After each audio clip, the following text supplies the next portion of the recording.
From WLWT, this is Issues. Hello, welcome to Issues. I'm Jan-Michele Lemon Kearney of Sesh Communications and the Cincinnati Herald. We have so much going on today. A little later, we are going to have Iris Rowley here with Michael Bobo to give you an update on the collaborative agreement, and you want to know what's happening with that. Very important. We're also going to talk about Lee Chapel, a big anniversary. We're talking over 100 years, and they have a lot of events going on. First, we're going to talk to Reverend Paul Booth Jr. And no, we're not talking about McDonald's. We are talking about Legacy Point. Legacy Point has a big building dedication yes, coming up, and so many great things. So good to have you. Yes, good to be back on the show. Thank you for having me today. Yes, we're so excited. You know, we watched you grow, and now, you know, I hate to keep telling you this, you're all grown up, you're a dad, you're an entrepreneur, and you're a minister, and we're so proud of you. Thank you, thank you. Trying to fill some big shoes. Yeah, and you're doing great things with Legacy Point. So tell us about Legacy Point, all these, oh my goodness, you've got some heavy hitters coming in. Yes, we're excited. September's our month of celebration. It really culminates a lot we've been working on the past couple of years, our pastoral installation and building dedication. We'll kick it off on September 14th with our Legacy Gala and silent auction at 7 p.m. at the New Summit Hotel. Bishop Dale Brown of Word of Faith Family Worship Cathedral in Atlanta, Georgia will be our keynote speaker. It's going to be a great... Let's talk about Bishop Bronner, because people know that name Bronner from hair products. That's right. Bishop Bronner is just phenomenal. You talk about legacy. His father started Bronner Brothers Hair Products in 1947. Wow. And what they're doing in Atlanta, the 20,000 member congregation, but also just built... 20,000 members? Yes, yes. Oh my goodness. But more than that, the Riverside Epicenter, which that congregation just built, it's a phenomenal service to the community. It's literally what I would consider LA Fitness, Dave & Buster's, Business Conference Center, food court, family activity center, and health club all in one. And it's black owned. And it's black owned and black run. So that's the level, those types of things we want to see in Cincinnati, and we can do it here. And I do have the vision to do it here in Cincinnati. I'm so excited. I'm excited to have him. He's one of my fathers in the ministry. He'll be sharing with us on Friday night. We'll have a great time dancing. Our silent auction proceeds. Wait, no, let me stop you, because there are two other great speakers who are coming too. Dr. Donald Jones, tell us about it, because I stopped you earlier. Yes, Dr. Donald Jones will be with us on Sunday, September 16th at 11 a.m. He licensed and ordained me. He will be doing our building dedication. And people know that Dr. Greater New Hope Missionary Baptist Church in Avondale area. Last year we closed our first phase of our capital campaign. We were able to acquire campus in the Sycamore Township area. And so it's amazing. It's nothing but God. And so now we're working on phase 2, which is acquiring some additional land around us for future expansion purposes. So Dr. Donald Jones will be doing the building dedication at 11 a.m. on that Sunday. Wonderful. And then lastly, we'll conclude the month with our official pastoral installation, Bishop Timothy Clark, First Church of God, the City of Refuge in Columbus, Ohio. I call him the Bishop of Ohio because everybody passes through First Church of God. They're doing a great work up there as well. 100-acre campus with a school, health facilities, everything for the community. So we want. It's a big vision. I think churches now, and I really love your vision, because it's more than just Sunday. Absolutely, I mean, it's beyond a whole Sunday. community. It's beyond Sunday. You know, and the kingdom, we have to influence the culture. We can show up everywhere else, City Hall, we can do all of that, but what can we do within our reach in order to change our community? And so we have some power within our reach, and we can do that. We can use our economic resources. We can use our ingenuity when we pull together and use our resources to change our community. So that's what we're about at Legacy. I love that. That is fantastic. Okay, so let's talk about the dinner, the gala. How do people get tickets? Absolutely. Well, with the tickets, you would have to do it like right now. We're closing out. We're pretty much at capacity, but we do have a few spaces left. You can go to legacypointchurch.com with the E. Okay, P-O-I-N-T. Yes, legacypointchurch.com with the E. You click Gala, you can purchase your tickets there. They're $50 each. We're looking forward to having everyone in the Cincinnati community come and just join and celebrate with us and learn more about what Legacy is doing and how you can live your legacy now.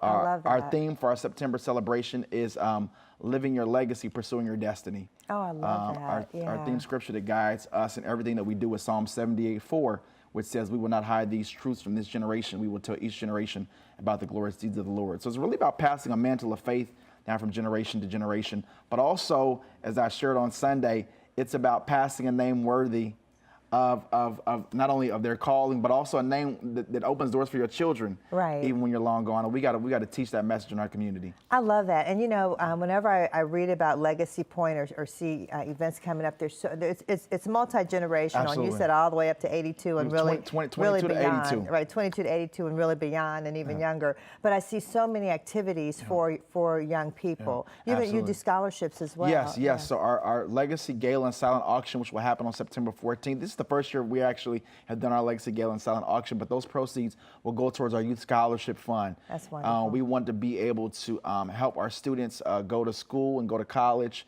And though we've already raised some funds for our scholarships, we want to continue to increase that scholarship pool so we can help them. You'd be surprised how many students come to our doorstep, those that are a part of our church, but those that are just in the community needing help and assistance. And we have a phenomenal college ministry called HELM, Higher Education Leadership Ministry. Oh, I like which that. Is held, which is led by one of, I call her the Professor Craig, Carolyn Craig. She's the professor at the UC Business School and Miami Business School. Oh, my she goodness. leads that. That's fantastic. We have our Basic Training Student Conference, which is held every year at Xavier University. I hear that's really It's phenomenal. If you have a yeah. middle school or high school student, it happens every single July. Okay. We take them to Xavier University for a phenomenal weekend of not only classes, but also helping them understand what college life is like. That's wonderful. And yeah. preparing them. And it's just amazing that some of our youth here in Cincinnati, they've never even been on a college campus before. Right. So we not only have classes that help them spiritually, but also help them prepare them academically. So important. And then we end the weekend with a powerful worship just for students. So oh, that's fantastic. It's a great time. And then we partner with Silverton Paideia School.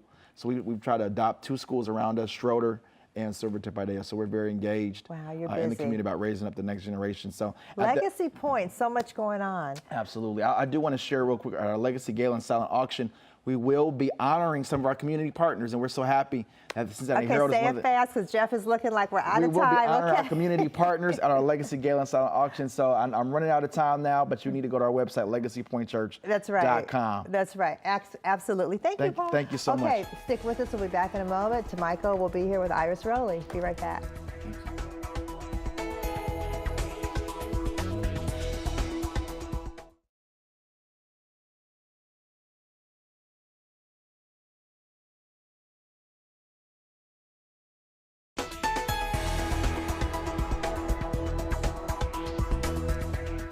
Welcome back. I'm Michael Bobo. I'm here today with Iris Rowley, who is the Cincinnati Black United Front project manager. How are you doing today, Iris? I'm very well. Thanks for asking. How are you? I'm doing great. I'm so excited to talk with you because we've never actually talked in this kind of setting. And I've attended the collaborative agreement, which is what we're here to discuss today. Yes, ma'am. They had a conference about 2 years ago.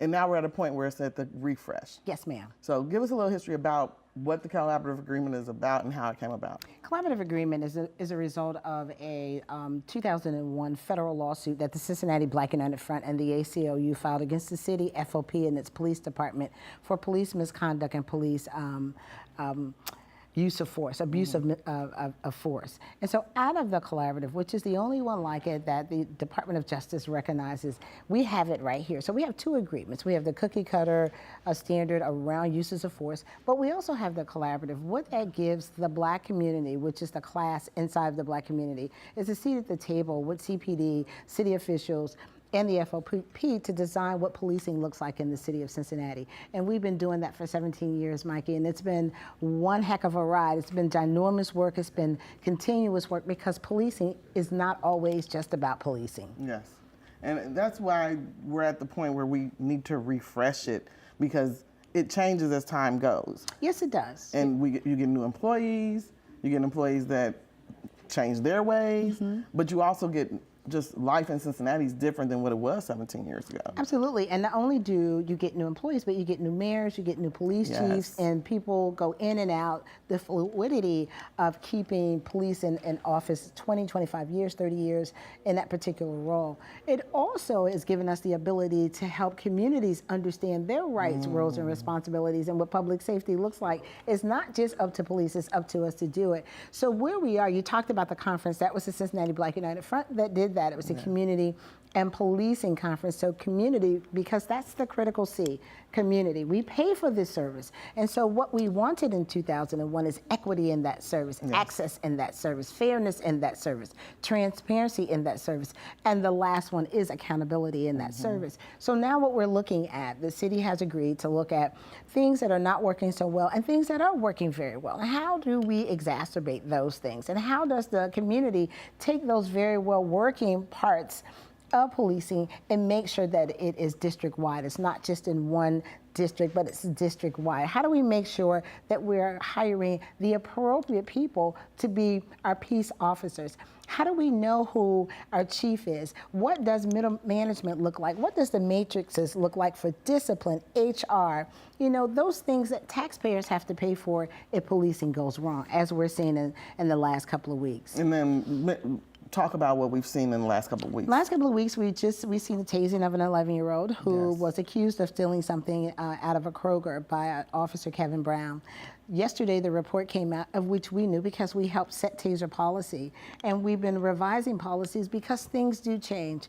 We saw an 11-year-old be tased in the back, which is inappropriate. We saw her be tased without a body-worn camera, which is a violation of policy. We saw her being tased when she was not a threat to herself or anyone else, which is a violation of policy.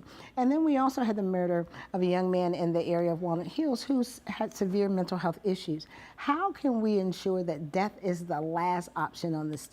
We've seen in this country where a young man can walk into a church and shoot a pastor and 8 other members during prayer, and nothing happened. An arrest was made. We see it all the time in other communities, but when it comes to Black and brown people, we see the exacerbation of uses of force to the greatest extent feasible. Why is that? How can we ensure that even someone who has mental health issues is treated fairly, and that we make sure we send the right people in first to ensure that the outcome is all lives matter? And I think that the right people in first, because a lot of times this is not the right person going into a situation, or clearly not with the right information. Well, inside of the collaborative, what was established was the mental health response teams, and they are being deployed, but we still need for the officers on the ground to talk to middle management, to talk to captains, to talk to detectives. We need to ensure that these measures are again, clear across the board and not just in one part of the police department. What are some of the other things within the refresh that are kind of very key and important right now? Community problem-oriented policing. We need to make sure that that methodology is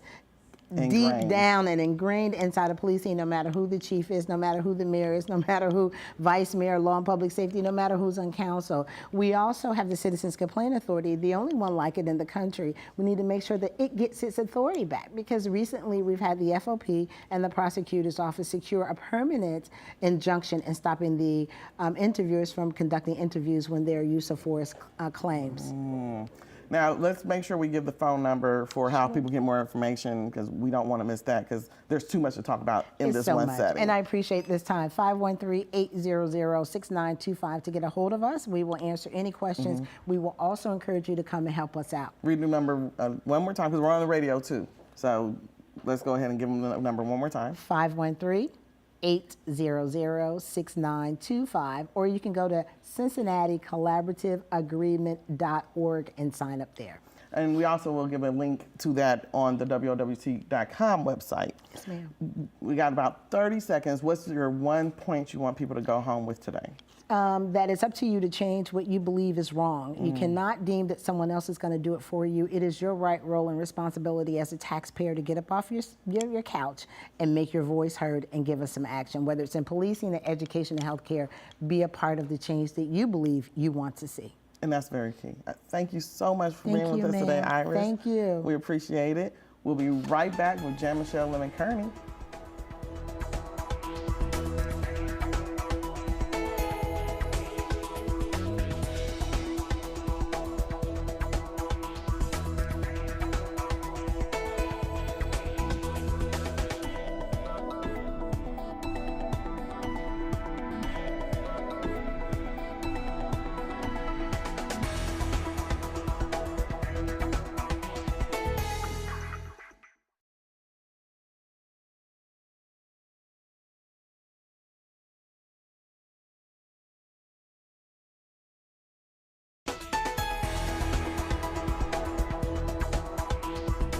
Welcome back. Unbelievable, but this is the 120th anniversary for Lee Chapel right there on Pogue Avenue. We are so excited. There's a big celebration going on. We've got Reverend Kevin Cooper, who's been there 13 years. 13 years. 13 years, Correct. Following Reverend Donald Newberry, who was Yes. there for 50 years. Wow. Correct. And Marvel Gentry Harmon. Welcome, Marvel, and you're the fundraising chair for this big gala event. That's right, It's like yes. lots of events going on to celebrate. Yes. So, can we start by talking a little bit about the history of the church, just briefly? Oh, yes. Well, Lee Chapel got started in 1898 Wow. in the home of Mr. Burrell, and it was like a cottage prayer service. It kept growing, and then at some point, some of the I guess they were ministers or Yes, members yes. from Allen Temple and Brown Chapel came to this little cottage prayer service and invited them to become a part of the AME church. Wow. And so at that time, the church got started, and it was Bishop Gee, so they named the church Gee Chapel.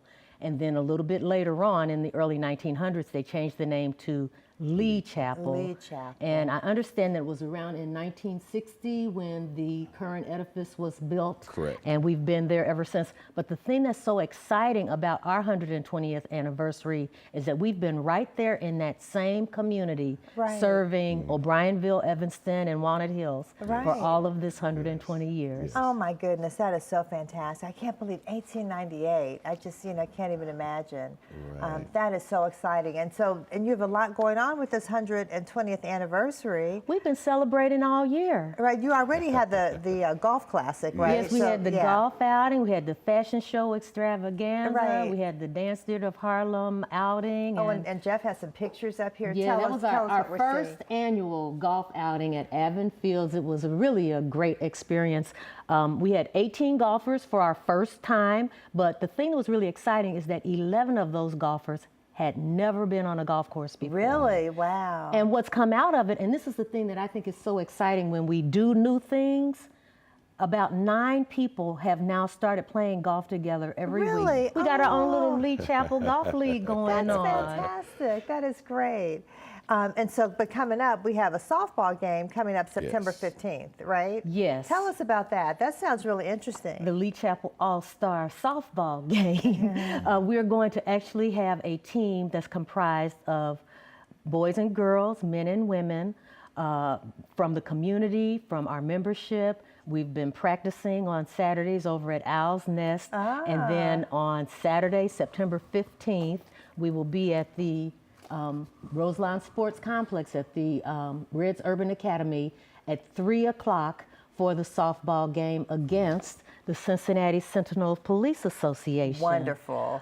That event is going to be the culmination of a day full of a celebration. We will start out with a parade at 10 a.m. Oh, really? And then we have a kickoff event at our parking lot area, and then we will leave that and go to the softball game. So at 3. is the parade going to process from Lee Chapel over to Roselawn? What's the route? No, that's too long. That's We're a going long to route. process Yeah, all from that Evanston red road. Community Right. Center down to Lee Chapel, Oh, and then okay. we'll have the kickoff event there. Okay. And then and then probably around 2 o'clock we'll wrap up the kickoff event and head to the softball game. Oh, that'll be fun. 3 o'clock softball game. Okay, and then Byron Cage is coming for a concert. Yes, oh my goodness, Reverend Cooper, we tell are us so about excited that. to have the Prince of Praise coming, Byron Cage, Yes. who will be in concert at Allen Temple AME Church on September 21st. And we're so Wonderful. excited. We have some other guests who will be with him, Ramiko Lattimore and True Worship, the Southern Baptist Church Mass Choir, and Henry Benefield and Friends will also he's be great. ministering as Yeah, well. he's And don't fantastic. forget the Men of Faith from And the Lee Lee Chapel are going to Chapel. also Lee be. Chapel's Men of Faith. Yes, Lee Yes. Chapel. And those tickets are $25. And it looks like for Yes. more information, people need to call. Give us that number, please, Reverend Cooper. That's 513-608-6961. Okay, 608-6961. And I do want to add, we have some special VIP ticket opportunities. They don't cost $50, but if you get the VIP ticket, then you will have admission to a pre-show reception Wow. with a Byron cage, opportunity to meet and greet, and also take some selfies. Oh, wonderful. That sounds great. And then there's the anniversary banquet, which sounds like a lot of fun. Yes, we're looking forward to having a great time for the banquet on Saturday, September 22nd at 6 p.m. It will take place at the Cincinnati Marriott Northeast on Mason Montgomery Road. Tickets are $50, and you can get a table of 10 for $450. So you get a discount if you get 10 people. If you get 10 right. people, if you get the family and friends. That's right. Yes. And for more information, call 608-6961. Correct. So, go ahead, Marvel. I was just going to say, at that event, we're going to be recognizing Allen Temple and Brown Chapel for their contribution to the beginning of our church. And we also have a Hall of Faith induction ceremony for those families that have, some of the founding families and families that have been. That's fantastic. And I understand you still have opportunities for sponsors. We certainly so people can call that 608-6961 number. Right. And they can also get information from our website, leechapelamechurch.org. Okay, great. And we'll connect you through WLWT.com. Thank you so much, Reverend Cooper. Thank you so much, Marvel Harmon. We really appreciate it. Thank it's going to be a great, you. great time. So stick with us. We'll be back in just a moment. We have a special guest.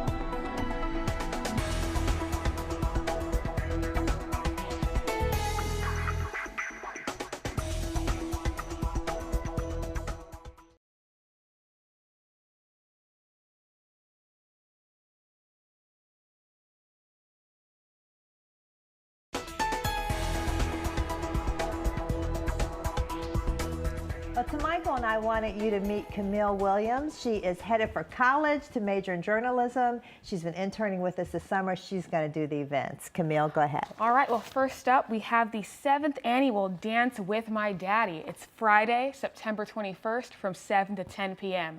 at Colerain Community Center. That's 4300 Springdale Road. For more info, you can call 513-341-7846. And next, the Multicultural Festival, hosted by BLAD, backing local artist dreams talent agency for kids. Come out September 28th, the 29th, and the 30th. It'll be hosted at Sims Parks at 3rd Street in Hamilton, Ohio. Register online for free tickets. And lastly, we have a Day of Wellness Health Fair hosted by Dr. Kent Robinson. It's Saturday, October 13th from 10 a.m. to 5 p.m. at Mercy Health. That's 1701 Mercy Health Place. And the health fair is free and open to the public. There'll be discussions and screenings on diabetes, hypertension, cholesterol, youth workshops, activities for children, mammograms, and so much more. So for more info, please call 513-328-0233. Wonderful. Great job, Camille. She's got a future in television. We want you to have a great week. Stay safe and stay positive.